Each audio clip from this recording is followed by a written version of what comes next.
In the introduction to his sermon on the fifth seal, William Branham clearly states the source of his revelation. If he would not reveal it to me, I could not give it to you. I'm not trying to use any of my own thoughts or anything, just as he will give it. Amen. And I'm sure that if I don't use my own thoughts and it comes in the way it has, and all through life it's never been wrong, it won't be wrong this time. Amen. Today, not knowing one thing about that fifth seal, it came in that same mysterious way. This morning, just about an hour before daybreak. He also makes it clear that his revelation disagreed with everyone else and with everything he had read on the subject. Now, here's where I'm going to get some real disagreements. But just watch just a minute. Just see, I thought that too, but it didn't come that way. I've always thought that these souls under the altar were the martyrs of the early church. And I'm sure that Dr. Uriah Smith and every one of them says it is, see? But I thought so myself. But when the Holy Spirit showed the vision to it, it wasn't. It isn't the soul. William Branham wanted his followers to clearly understand that he received his revelation directly from God and didn't get it from someone else's book.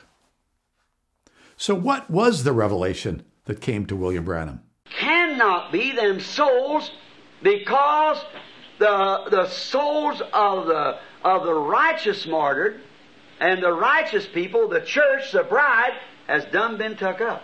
Amen. So they wouldn't be under the altar. They'd be in glory with the bride. Now what?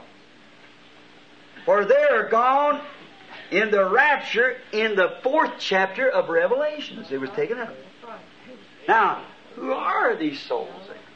That's the next thing. Who are they then if they're not the early church? This is Israel. That's to be saved as a nation.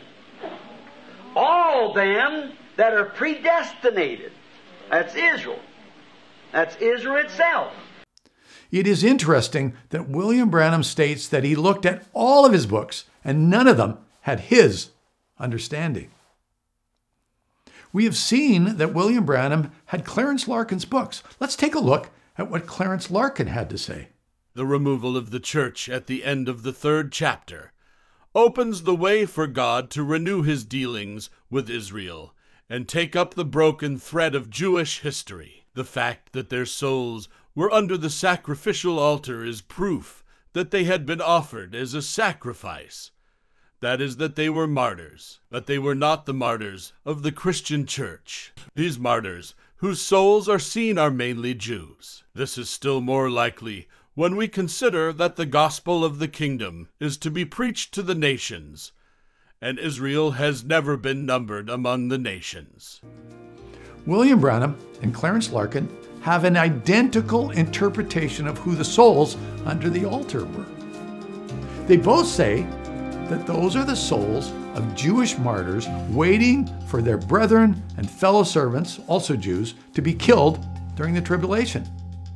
How did Clarence Larkin get that revelation in 1919 when the 5th seal was not opened until 1963? How do we mesh this with William Branham's statement that all of the theologians that he had read taught that the souls under the altar were martyrs of the Christian church? We know William Branham read Clarence Larkin. Was William Branham intentionally misleading his followers?